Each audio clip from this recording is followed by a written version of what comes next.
ദേഷ്യപ്പെടില്ലെങ്കിൽ ഞാനൊരു കാര്യം പറയട്ടെ. നമുക്ക് എന്റെ വീട്ടിലേക്ക് പോയാലോ? കുട്ടേട്ടന് എന്തെങ്കിലും ഒരു ജോലി കിട്ടണവരെ നമുക്ക് അവിടെ താമസിക്കാം. എന്നിട്ട് വേണം അച്ഛന് കൈകൊട്ടിച്ചിരിക്കാൻ. സ്വന്തം വീട്ടിൽ നിന്ന് വഴക്കിട്ടിറങ്ങിയ അഭിമാനി അച്ഛ വീടിന്റെ അടുക്കളയിലെ താമസം എന്ന് പറയിപ്പിക്കാൻ. അതിന് എന്നെ കിട്ടൊന്നുമില്ല. വാശിയുള്ള അച്ഛന്റെ മോൻ തന്നെ ഞാനും.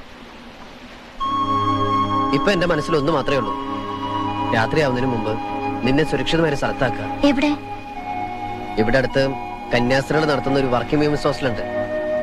അവിടെ നീ സേഫ് ആയിരിക്കും. അതിന് ജോലിയുള്ളവർക്കല്ലേ അവിടെ അഡ്മിഷൻ കിട്ടൂ? അതിനൊക്കെ പരിഹാരം ഉണ്ടാക്കാം. പക്ഷെ അതല്ലല്ലോ പ്രധാന പ്രശ്നം. കല്യാണം കഴിഞ്ഞവരെ അവിടെ അഡ്മിറ്റ് ചെയ്യില്ല. അപ്പൊ പിന്നെ എന്ത് ചെയ്യും? അതിനിപ്പോ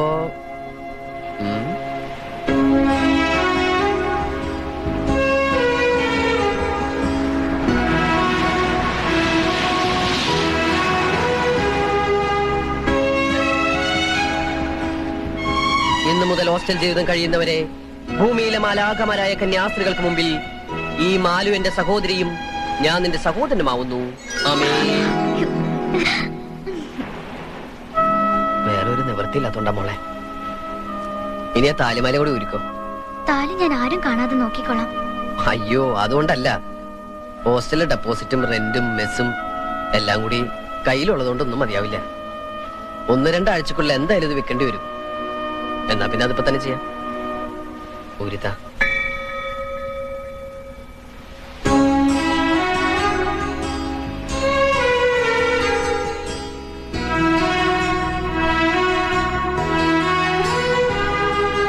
പരീക്ഷയിൽ ജയിക്കാൻ അമ്മ സരസ്വതിയുടെ അമ്പലത്തിൽ നിന്ന് പൂജിച്ച് കെട്ടിത്തന്ന ചരടാ ഇത്. താലിച്ചരടാക്കാം. അന്ന് കല്യാണത്തിന് താലി കിട്ടിയതൊന്നും എനിക്ക് ഓർമ്മയില്ല.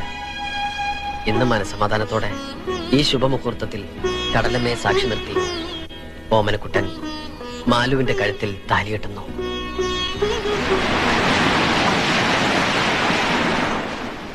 I am sorry. പരിചയമുള്ള ആരെങ്കിലും ഇൻട്രൊഡ്യൂസ് ചെയ്യാതെ എനിക്ക് കുട്ടി ഇവിടെ അഡ്മിറ്റ് ചെയ്യാൻ പറ്റില്ല. അയ്യോ, അങ്ങനെ പറയരുത് മദർ. മദർ ഈ കുപ്പായൊന്ന് ഊരി വെച്ചിട്ടൊന്ന് ആലോചിച്ച് നോക്കിയേ. അതല്ല മദർ, ഞങ്ങളുടെ സ്വന്തം അമ്മയെ പോലെ ഒന്ന് ചിന്തിച്ചു നോക്കിയേ. അപ്പൊ ഞങ്ങൾ ഉപേക്ഷിക്കാൻ തോന്നില്ല. ഇവളെയും കൊണ്ട് ഞാൻ ഇങ്ങോട്ട് വന്നത് ഭൂമിയിലെ മാലാഖമാർ ഞങ്ങളെ കൈവെടിയില്ലെന്ന് ഉറപ്പുള്ളതുകൊണ്ടാ. ഇപ്പൊ ഞങ്ങളെ സഹായിച്ചാൽ മരിച്ച് സ്വർഗത്തിൽ ചെല്ലുമ്പോ മദറിന് കർത്താവിന്റെ മുന്തിരിത്തോട്ടത്തിൽ ഏറ്റവും നല്ല പണി തന്നെ കിട്ടും. ഒരു പരിചയമില്ലാതെ ഞാൻ എങ്ങനെയാ? നാളെ രാവിലെ 10 മണിക്ക് ബോർഡിന്റെ കമ്പനിയിൽ ജോയിൻ ചെയ്യേണ്ടതാ ഇവക്ക്. പെങ്ങള് പെൺകുട്ടി ആയതുകൊണ്ടാ, അല്ലെങ്കിൽ ഞാൻ എന്റെ കൂടെ YMCA താമസിപ്പിച്ചേനെ. നിങ്ങൾ എന്ത് പറഞ്ഞാലും ഇവിടെ റൂമില്ല. വരൂ മാലതി. മുട്ടുവിൻ തുറക്കപ്പെടുമെന്ന് തിരുവചനം വിശ്വസിച്ചതാ നമ്മൾ ചെയ്ത ഏറ്റവും വലിയ തെറ്റ്. എത്ര മുട്ടിയിട്ടും തുറക്കില്ലെന്ന് വെച്ചാ ഇനിയിപ്പോ വല്ല ലോഡ്ജിലെങ്ങാനും പോയി മുറിയെടുക്കാം. അല്ലാതെ ഇപ്പൊ എന്താ ചെയ്യാ? നാളത്തെ പത്രത്തില് യുവാവും യുവതിയും കൊല ചെയ്യപ്പെട്ടു എന്നോ യുവാവിനെ കെട്ടിയിട്ട് യുവതിയെ പീഡിപ്പിച്ചു എന്നെങ്ങാനും വെണ്ടയ്ക്ക് അക്ഷരത്തിൽ വായിച്ചാൽ ഞങ്ങളെ അറിയില്ലെന്ന് മാത്രം മാതൃ പറയരുത്. വരൂ മാലതി. Excuse me. വാതില് തുറക്കാൻ പോവാ. തൽക്കാലത്തേക്ക് മറ്റൊരിടം കിട്ടുന്നത് വരെ ഇവിടെ താമസിക്കാം. നാളെ ആരുടെയെങ്കിലും റെക്കമെൻഡേഷൻ ലെറ്റർ കൊണ്ട് തരണം. ലെറ്റർ ഞാൻ എത്ര വേണേലും കൊണ്ടുതരാം സിസ്റ്റർ. ആ സിസ്റ്റർ, ഈ കുട്ടിയെ വാസന്തിയുടെ മുറിയിലേക്ക് കൊണ്ടാക്കിക്കോളൂ. വരൂ. പൊക്കോ, ധൈര്യമായിട്ട് പൊക്കോ. ഏട്ടൻ നാളെ രാവിലെ വരാം.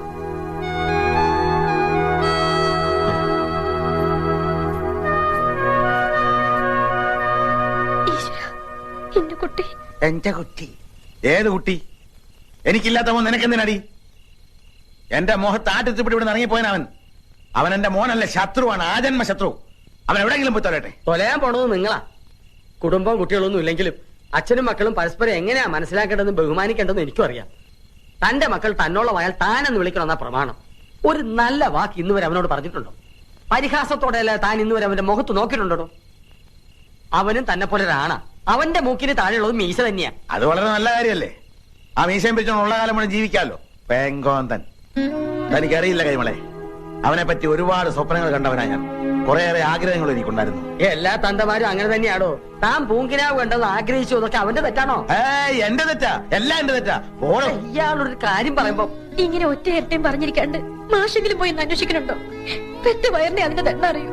മിണ്ടിപ്പോരുത്. എഴുതി തള്ളിതാ ഞാൻ അവനെ. ഓട്ടെ. എവിടെ പോകാനാ? ചെമ്മീൻ തുള്ളിയാ ചട്ടി വരെ. ആ പെണ്ണിന്റെ കയ്യിലും കഴുത്തിലും ഉള്ളത് വിറ്റോ പണയം വെച്ചോ നിന്ന് കഴിയുമ്പോ കോടിച്ചി പട്ടിയെ പോലെ കയറി വരും അവൻ. അതെനിക്ക് ഉറപ്പാ. ഇന്നല്ലെങ്കിൽ നാളെ ഞാനത് കാണും. അവന്റെ തന്തയാ പറയുന്നത്. ആ തന്തയുടെ മോൻ തന്നെയാവലും. ജീവിക്കാൻ നിവൃത്തിയില്ലാതെ വന്നാൽ ഒരു കൊടിച്ചിപ്പട്ടിയെ പോലെ തന്റെ മുന്നിൽ വരണേലും ഭേദം ഒരു മുഴം കയറില്ല ജീവനം ഒടുക്കിയാൽ മതിയെന്ന് അവർക്ക് തോന്നിയാലോ.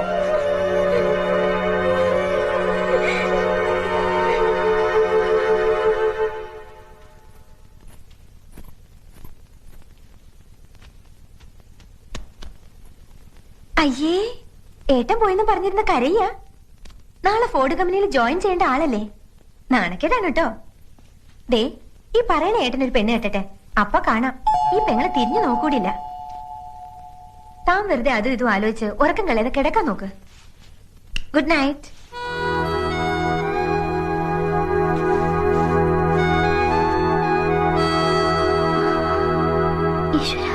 രക്ഷിക്കണേ.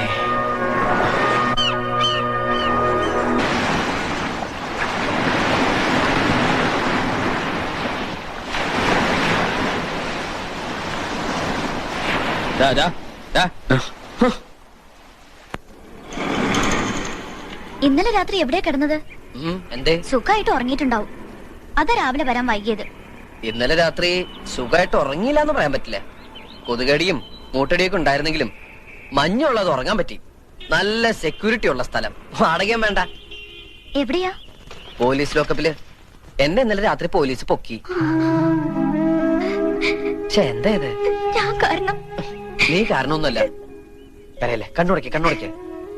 എന്റെ ജാതകത്തിൽ അങ്ങനെ ഒരു യോഗം ഉണ്ടായിരുന്നു. അതങ്ങനെ തീർന്നു എന്ന് കരുതുക, അത്രയല്ലേ ഉള്ളൂ. അതുകൊണ്ടൊരു ഗുണമുണ്ടായി. ഇവിടുത്തെ സ്ഥലം എസ് ഐ പോലീസുകാരൊക്കെ ഒന്ന് പരിചയപ്പെടാൻ പറ്റും. ഇപ്പൊ ഞങ്ങൾ ഫ്രണ്ട്സാ.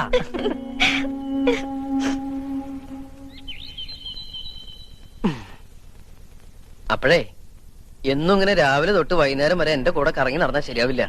എനിക്ക് ഉടനെ എന്തെങ്കിലും ഒരു ജോലി കണ്ടുപിടിക്കണം. അതുകൊണ്ട് 1-2 ആഴ്ചക്ക് നീ ഹോസ്റ്റലിൽ നിന്ന് ഇറങ്ങണ്ട. ജോലിക്ക് പോണില്ലേന്ന് അവര് ചോദിച്ചാലോ? നമ്മൾ നമുക്ക് വേണ്ടി ഉണ്ടാക്കിയ ഫോർഡ് കമ്പനിയിൽ നമുക്ക് വേണ്ടി ഒരു MD കൂടി സൃഷ്ടിക്കുന്നു. എന്ന് വെച്ചാൽ MD ടൂറിലാണ്. 2 ആഴ്ച കഴിഞ്ഞാൽ തിരിച്ചു വരൂ. അതുകൊണ്ട് 2 ആഴ്ച കഴിഞ്ഞാൽ ജോയിൻ ചെയ്യാൻ പറ്റുള്ളൂ എന്ന് നീ അങ്ങോട്ട് പറഞ്ഞേക്കണം. മനസ്സിലായോ? ഇനി അഥവാ എന്തെങ്കിലും അവര് പറഞ്ഞാൽ തന്നെ ഒന്ന് കരഞ്ഞു കാണിച്ചേക്കണം. സെന്റിമെന്റ്സിൽ അവര് വീഴും.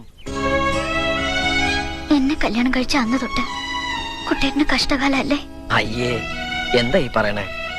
മാലുവിനെ കല്യാണം കഴിച്ചതിന് ശേഷമാ എനിക്ക് മുതിർന്ന ഒരാളാണെന്നുള്ള ബോധം വന്നു തന്നെ.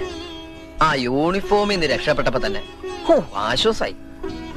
ഇപ്പൊ ഈ പ്രോബ്ലംസ് ഒക്കെ സോൾവ് ചെയ്യുമ്പോ, ഇങ്ങനെയുള്ള കൊച്ചു കൊച്ചു ടെൻഷൻസ് അനുഭവിക്കുമ്പോ ഞാനൊരു ചങ്കുറ്റുള്ള ആണാണെന്ന് തോന്നുന്നു.